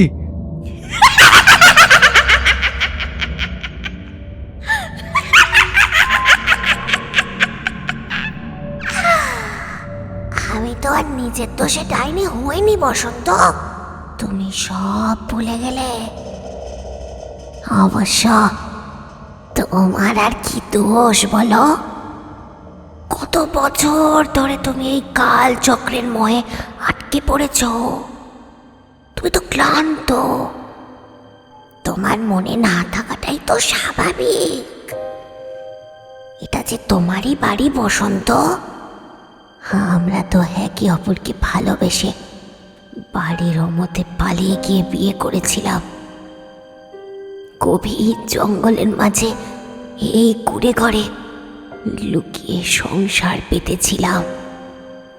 আমাদের একটা পুটপুটে মেয়ে সন্তানও হয়েছিল, কিন্তু সেই যে আমার একটা রক্তের অসুখ ধরা পড়ল। আমি খাওয়া ঘুম সব ছেড়ে দিলাম। দিন দিন আমি শুকিয়ে যেতে লাগলাম। তুমি জঙ্গলে কাঠ কেটে সেই কাঠ বাজারে বিক্রি করে সংসার চালাতে। কিন্তু এভাবে আর কতদিন? আমার বাবা শহরের সর্বত্র গুপ্তচর ছড়িয়ে দিয়েছিল। শহরে ডাক্তার দেখাতে গেলে আমরা ধরা পড়ে যেতাম। তুমি জঙ্গলের এক বুড়ো ওঝার কাছে আমাকে নিয়ে গেলে। ওঝা বলল, আমার এই অসুখ নাকি খুব কঠিন একটা অসুখ, সহজে সারবে না। তবে একটা উপায় আছে। কালা জাদুর মাধ্যমে শয়তানের উপাসনা করে আমাকে আবার সারিয়ে তোলা সম্ভব। একটা বিশেষ আচারের মাধ্যমে মোট 13টা মানুষকে বলি দিতে হবে। বলি, তুমি এসব কি বলছো সুচিত্রা? হ্যাঁ বসন্ত, ঠিকই বলছি। বেঁচে থাকতে গেলে আমাকে ওই 13 জন মানুষের রক্ত পান করতেই হবে। তাহলেই নাকি আমার অসুখ সেরে যাবে। কিন্তু নররক্ত কোথায় পাওয়া যায়? তুমি তখন লুকিয়ে জঙ্গলের আশেপাশের গ্রাম থেকে মানুষ চুরি করে আনতে লাগলে। কখনো পুরুষ, কখনো মহিলা। তাদের মেরে দেহের কাঁচা মাংস কিছুটা চিবিয়ে চিবিয়ে খাওয়ার পর তাদের সমস্ত রক্ত চুষে চুষে খেতাম আমি। তারপর তুমি হাত খাওয়া মৃতদেহগুলো পুঁতে দিয়ে আসতে জঙ্গলের মাটিতে। নর রক্তের স্বাদ পেয়ে আমার শরীর আবার আগের মতো সুস্থ হয়ে উঠতে লাগলো। কিন্তু ততদিনে নররক্তের প্রতি মারাত্মক লোভ জন্মে গেছে আমার। তারপর একদিন তুমি পাশের গ্রামের এক মোড়লের ছেলেকে বলিয়ে ভালিয়ে ডেকে নিয়ে এসে খুন করলে। সে ছিল তোমার 13তম শিকার, একজন তরুণ কবি। আমি তারও রক্ত খেলাম, কিন্তু সেইটুকু রক্তে আমার তেষ্টা মিটল না। রক্তের নেশায় আমি তখন পাগল হয়ে উঠেছিলাম। আমি আমাদের মেয়েটাকেও ছাড়িনি।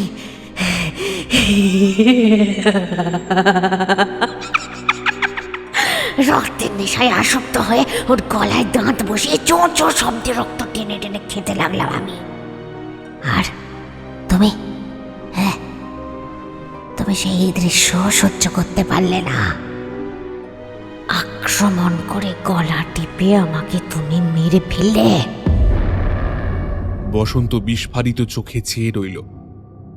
এই মেয়েটির কথা তার কিছুতেই ঠিক বিশ্বাস হতে চাইছে না। সুচিত্রাকে যদি সে মেরেই ফেলে থাকে, তবে তার সামনে এখন যে দাঁড়িয়ে আছে ও কে? অনেক দূর থেকে সুচিত্রার কণ্ঠস্বর ভেসে এলো। মানুষ চুরির কারণে আশেপাশের গ্রামে এরপর মহা শোরগোল পড়ে গেল। মোড়লের ছেলেকে চুরি করার সময় এক কাঠুরে তোমাকে দেখে চিনে ফেলেছিল। পুলিশ তোমাকে হন্যে হয়ে খুঁজতে লাগলো। যে রাতে তুমি খুন করলে আমাকে, সে রাত্রেই তুমি ধরা পড়লে তাদের হাতে। কিন্তু কালচক্রের মোহ চিরতরে ছিন্ন করে তুমি পালাতে পারোনি। তোমাকে যে আমার কাছে ফিরে আসতেই হতো। সেই থেকে আমি প্রতি রাত্রে তোমার অপেক্ষায় থাকি বসন্ত। তুমি কখন আমার জন্য শিকার নিয়ে আসবে? তারপর আমি নররক্ত পান করব। তাহলেই আমার বয়স কমে যাবে, আর আমিও আবার ধীরে ধীরে সুস্থ হয়ে উঠব।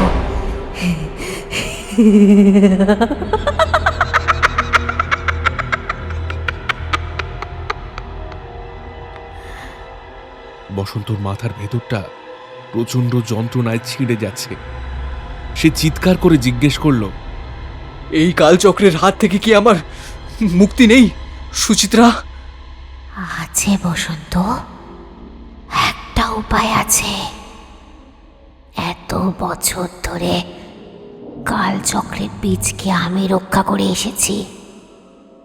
যে যে গর্ত করে তুমি সবাইকে মাটির নিচে পুঁতেছ, প্রতিটা কবরের উপর একটা করে কালচক্রের বীজ আমি রোপণ করেছি।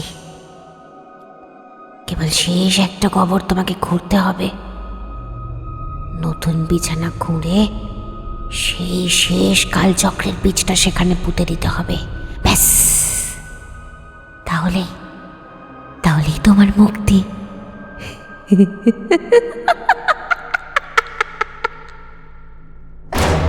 আমাকে সেই স্থানে নিয়ে চলো সুচিত্রা।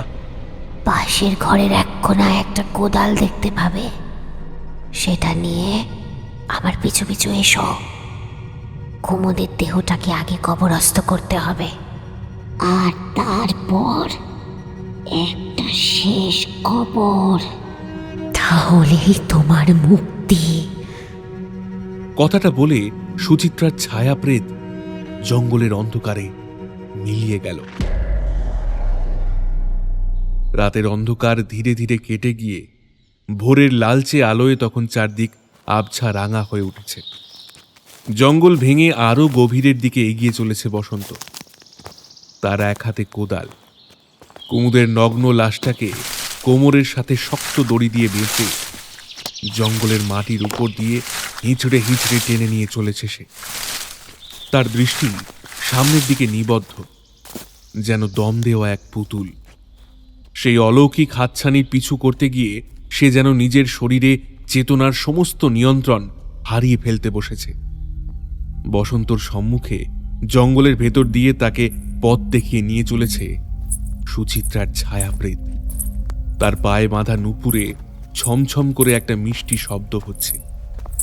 মাঝে মাঝে পেছন ঘুরে সে হাতছানি দিয়ে বসন্তকে ডাকছে।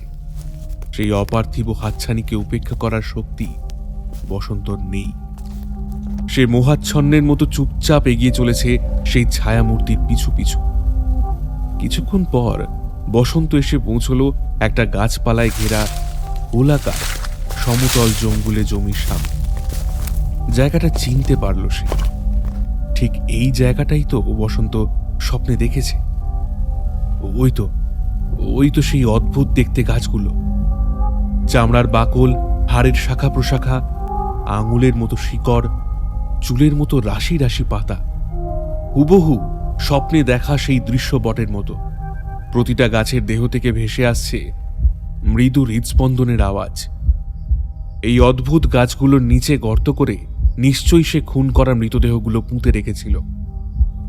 এই কি তবে সেই কালচক্রের বীজ থেকে জন্ম নেওয়া প্রাচীন জিজ্ঞাসার বৃক্ষরাজি, যাদের প্রতিটি পাতা সাক্ষী হয়ে রয়েছে বসন্তর অতীতের কোনো নৃশংস কর্মকাণ্ডের? অবাক চোখে তাকিয়ে বসন্ত দেখল প্রতিটা গাছে ফুটে রয়েছে সেই মানুষের মুখের আকৃতির ফলগুলো। এবার মুখগুলোকে চিনতে পারল সে। এ তো সেই মানুষগুলোর মুখ যাদের বসন্ত ভুলিয়ে ভালিয়ে আশেপাশের গ্রাম থেকে অপহরণ করে এনে মেরে এখানে পুঁতে রেখেছিল। পরপর 12টা গাছের ডাল থেকে ঝুলছে তার 12 জন শিকারের মুখ। ঠোঁট কাঁপিয়ে তারা সকলে বসন্তকে দেখে বিদ্রূপ করে হাসছে। সুচিত্রার ছায়াপ্রেত আঙুল তুলে বলল, সেই রাতে ওই গাছের তলায় তুমি একটা গর্ত খুঁড়েছিলে বসন্ত। সেখানে তুমি পুঁতে দিতে চেয়েছিলে তোমার শেষ শিকারের মৃতদেহটা, কিন্তু তার আগেই প্রহরীদের হাতে বন্দী হলে তুমি। আর চেয়ে দেখো বসন্ত, সেই গর্তটা আজ আর নেই। তোমার অপেক্ষায় সেই গর্তে আবার মাটি চাপা পড়েছে। আবার নতুন করে গর্ত খোঁড়ো, খুঁড়ে কুমুদের মৃতদেহটা ওখানে পুঁতে দাও বসন্ত।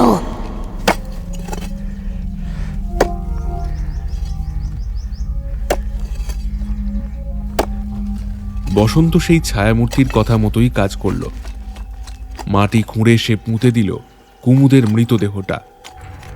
তারপর আবার মাটি ফেলে গর্তটা বুঝিয়ে দিতেই অলৌকিক উপায়ে মাটি ভরে উঠে এলো আর একটা অদ্ভুত গাছ। শাখা প্রশাখায় ফুল ফুটল। ধীরে ধীরে সেই সব ফুল রূপান্তরিত হতে লাগলো ফলে। বসন্ত বড় বড় চোখে চেয়ে দেখল সেই ফলের খোলসে ফুটে উঠেছে তার খুব চেনা একটি মুখ, কুমুদের মুখ। বসন্তর দিকে তাকিয়ে ঠোঁট চওড়া করে নিঃশব্দে হেসে উঠল সেই মুখ। একটা ফাঁকা জায়গা দেখিয়ে সুচিত্রার ছায়াপ্রেত বলল, বসন্ত, এবার ওই গাছের পাশে আর একটা নতুন গর্ত খোঁড়ো।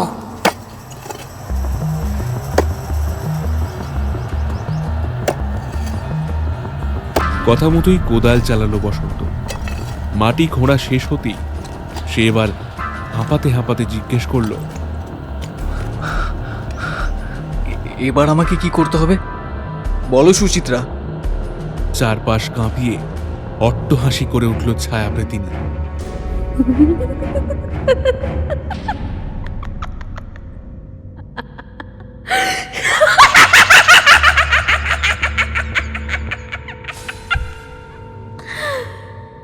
এবার এবার তুমি ওই গর্তে শুয়ে পড়ো বসন্ত।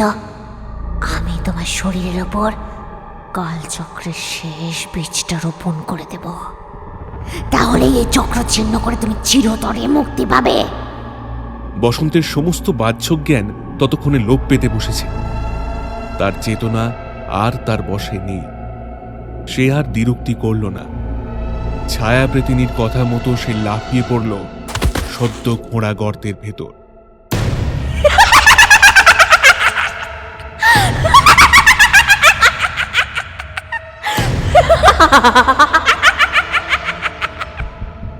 মাটির উপর দাঁড়িয়ে খিলখিল শব্দে হেসে উঠল সেই ছায়ামূর্তি।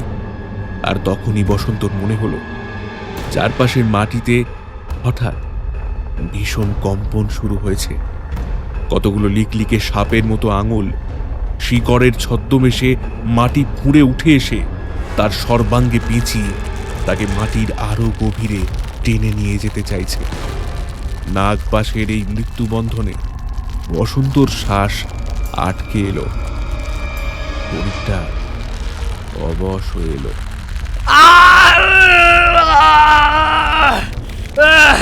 তীব্র এক মারণ চিৎকার ছেড়ে চিরতরে জ্ঞান হারালো বসন্ত। এই কয়দি, হট হট, কত বেলা অবধি পড়ে পড়ে ঘুমাবি আর? একটা লাঠির খোঁচা খেয়ে ধড়মড়িয়ে উঠে বসল বসন্ত। তার মাথার ভেতরের কোষগুলো অসহ্য যন্ত্রণায় ছিঁড়ে যাচ্ছে। চারদিকে তাকিয়ে অবাক চোখে দেখল সে বসে আছে তার অতি পরিচিত সেই অন্ধকার স্যাঁতস্যাঁতে ঠান্ডা কারাগারের ভেতরে। কারাগারের বাইরে দাঁড়িয়ে বন্দিশালার এক প্রহরী তাকে লাঠির খোঁচা মেরে গভীর ঘুম থেকে জাগানোর চেষ্টা করছে। অবাক কাণ্ড! এখানে তো কেবল তার গারদটা ছাড়া পাশাপাশি আর কোনো কারাগার নেই। তবে কুমুদ গেল কোথায়? প্রহরী লোকটা আবার তাকে লাঠির এক খোঁচা দিতেই বসন্ত হাউমাউ করে চেঁচিয়ে উঠল, আমি কোথায়? কোথায় কি রে? তুই তো তোর কুঠুরিতেই বন্দি। জেগে জেগে স্বপ্ন দেখছিলি নাকি কয়দি? কুমুদ? কুমুদ কোথায়? কুমুদ? কে কুমুদ? কুমুদ নামে তো এখানে কেউ নেই। নেই মানে? ওই যে আরেকজন বন্দি, কুমুদ কর্মকার, যে আমার ওই পাশের কারাগারে বন্দি ছিল। এখানে আর অন্য বন্দি আসবে কোথা থেকে রে বেটা? তুই যে ঘোর পাপ করেছিস। নিজের বউ বাচ্চাকে খুন করে জঙ্গলে পুঁতে দিয়ে এসেছিস। এছাড়া আরো মোট 13টা খুন করেছিস তুই। কারোর শরীরেই ছিটে ফোটা রক্ত পাওয়া যায়নি। তাদের সকলের দেহ থেকে খুবলে খুবলে কাঁচা মাংস খাওয়ার পর ওই রক্ত তুই চুষে চুষে খেয়েছিস। তবে হ্যাঁ, তুই যে নামটা বললি, সেই নামের একটা ছেলের কথা শুনেছিলাম বলে মনে হচ্ছে। সম্ভবত ওই জঙ্গলের ওপাশে কোনো একটা গ্রামের মোড়লের ছেলেকে তুলে এনে তাকে খুন করেছিলি। ছেলেটা খুব সুন্দর কবিতা লিখত। ওই ছেলেটার নাম ছিল কুমুদ কর্মকার। বসন্তর মাথার ভেতরটা সম্পূর্ণ গলিয়ে যাচ্ছে। সে আমতা আমতা করে বলল, কিন্তু সুচিত্রা যে বলল, ও যে বলল নাকি ওর নাকি কি একটা রক্তের রোগ ছিল, রক্ত খেত। সুচিত্রা মশা মানে তোর বউ? হ্যাঁ বেটা, সে আবার কথা বলবে কি রে কয়েদি? তাকে তো তুই খুন করেছিস, তার আবার রক্তের রোগ কি? তবে হ্যাঁ, জঙ্গলের মাটিতে গাছের নিচে মৃতদেহগুলো পোঁতার সময় যখন পুলিশের হাতে ধরা পড়লি, তখন তুই কি সব যেন বিড়বিড় করে বলছিলি তোর বউয়ের রক্তের রোগ ছিল, নররক্ত পান করাই নাকি তার ওষুধ, বউকে নররক্ত এনে দেওয়ার জন্য নাকি তুই খুনগুলো করেছিস। তবে সেসব তো আর সত্যি নয়, সেসব তোর বানানো গল্প। ধরা পড়ার পর সবাই সেই কথাই বলে, কেউ তোর কথা বিশ্বাস করে। আসলে তোর যে মানসিক রোগ ছিল সেই কথা ডাক্তারবাবু পরীক্ষা করে জানিয়েছে। বউয়ের নামে মানুষ ধরে এনে তুই তাদের রক্ত পান করতিস, মেয়েদের ধর্ষণ করে তাদের দেহ কেটে কাঁচা মাংস কচকচ করে চিবিয়ে খেতিস, এমনকি নিজের মেয়েটাকেও ছাড়িসনি, তাকেও খেয়েছিস। এখন বউয়ের নামে দোষ দিতে চাইছিস? কেন শুধু মুধু এতগুলো নির্দোষ মানুষের প্রাণ কেড়ে নিলি রে পাষণ্ড? তুই একটা মানসিক বিকারগ্রস্ত খুনি, হিংস্র নরপিশাচ। তোর বউয়ের কোনো রোগ ছিল না, রোগ আছে তোর মাথায়। এখানে কেবল একটাই কুঠুরি, আর সেই কুঠুরিতেই তুই 1000 বছর ধরে বন্দি জীবন কাটাচ্ছিস।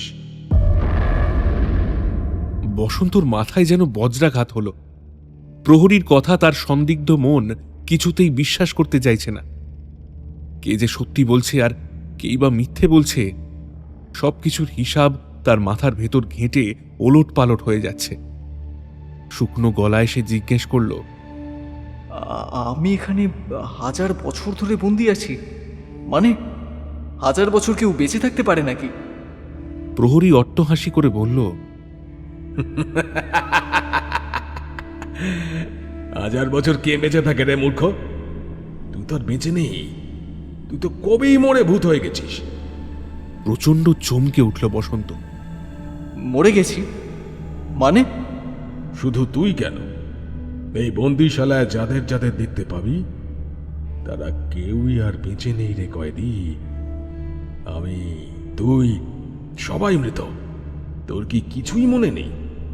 সে যে তুই যখন পুলিশের হাতে ধরা পড়ার পর জেলখানায় বন্দি ছিলি, তখন একদিন তুই একটা প্রহরীকে হাত করে তালা খুলে বাইরে বেরিয়ে তার ঘাড় মোটকে মেরে পালাতে গিয়ে আবার পুলিশের হাতে ধরা পড়লি। তোকে আবার বন্দি করা হলো ওই গারদে। সেই রাতে তুই আত্মহত্যা করলি, ওই তীক্ষ্ণ সদন্ত দুটো দিয়ে নিজের হাতের শিরা কামড়ে ছিঁড়ে রক্ত খেতে গিয়ে মরলি। অতিরিক্ত রক্তক্ষরণ হয়ে সেদিনই তো তুই মরে গিয়েছিলি ওই কারাগারের ভিতরে, কিন্তু তোর সাজা যে সম্পূর্ণ হয়নি।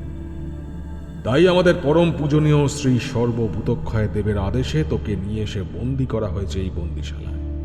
এখান থেকে তুই বহুবার পালানোর চেষ্টা করেছিস, কাল রাতেও করেছিলি, কিন্তু পালাতে পারিসনি। 1000 বার কেন, লাখ কোটি বার চেষ্টা করলেও কোনো দিনই তুই এখান থেকে পালাতে পারবি না। যতদিন না তোর সাজা সম্পূর্ণ হচ্ছে, এই কালচক্রের হাত থেকে তোর মুক্তি নেই রে কয়েদি। তোকে এখানেই ফিরে ফিরে আসতে হবে। বসন্ত ভয়ে ভয়ে চারপাশে তাকালো, কাঁপা কাঁপা গলায় জিজ্ঞেস করল, এটা কোন জায়গা? এখানে এত ঠান্ডা কেন? এই জায়গাকে সবাই বিভিন্ন নামে ডাকে। কেউ বলে জাহান্নাম, কেউ বলে হেল, আবার কেউ বা ডাকে নরক বলে। তবে আমরা বলি চম্পুরি। আর এই হলো চম্পুরির গুপ্ত বন্দিশালা, যেখানে তোর মতো পাপিষ্ঠ আত্মাদের বন্দি করে রাখা হয়, যারা 1000 বছর ধরে এই ঠান্ডা কারাগারে নিজেদের পাপের সাজা অবিরত ভোগ করতে থাকে।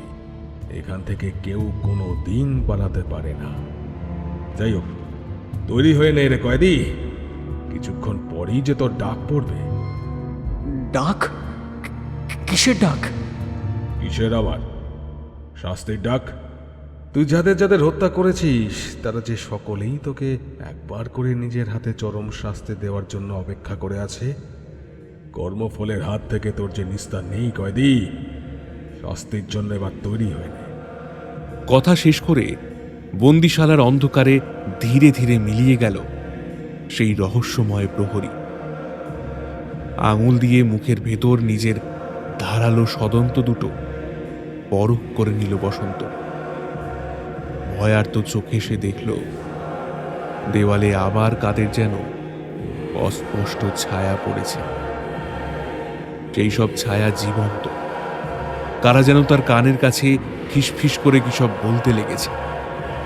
পুরুষ মহিলা মিলেমিশে একাধিক গলা, সকলের মুখে একটাই প্রশ্ন,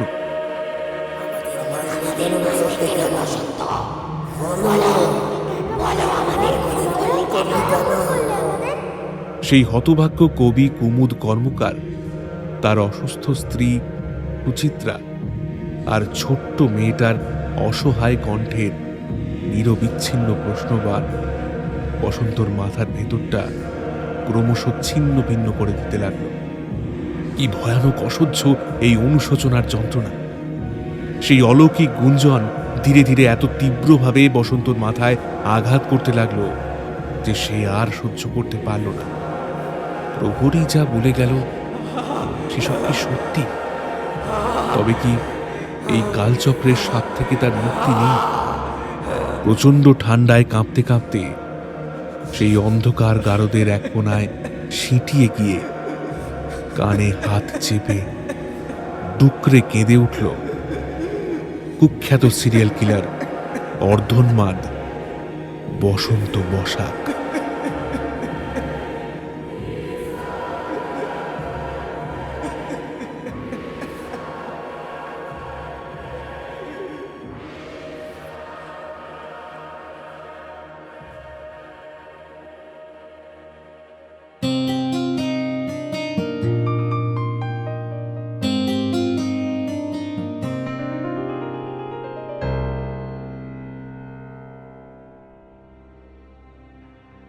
শুনছিলেন সুলেখক আকাশদীপ গড়গড়ির কলমে কালচক্রের বীজ। আজকের গল্পের সূত্রধার ও গল্প পাঠে আমি দেবাঞ্জন। কুমুদের চরিত্রে অচ্যুত, বসন্তর ভূমিকায় দীপ্তদীপ, বৃদ্ধার চরিত্রে দেবযানী, সুচিত্রার চরিত্রে তানিশা, পুলিশ কনস্টেবলের চরিত্রে সাগর নীল, প্রচ্ছদ ও মোশন গ্রাফিক্স উষ্ণীশ, শব্দ সংযোজন ও আবহ তরঙ্গ স্টুডিও, নাট্যরূপ ফিদা। সমগ্র পর্ব পরিচালনায় টিম অন্ধকারের ডায়েরি। আমাদের আজকের গল্পটি ভালো লাগলে একটি লাইক করবেন ও যারা এই ধরনের গল্প শুনতে ভালোবাসেন তাদের সাথে শেয়ার করবেন। আর হ্যাঁ, চ্যানেলে নতুন হলে কিন্তু সাবস্ক্রাইব করতে ভুলবেন না। ফিরছি পরের গল্প নিয়ে আগামী শনিবার ঠিক দুপুর 12:30টায়। আপনারা শুনতে থাকুন অন্ধকারের ডায়েরি। ভয় যেখানে বাস্তব, অন্ধকার সেখানে গভীর।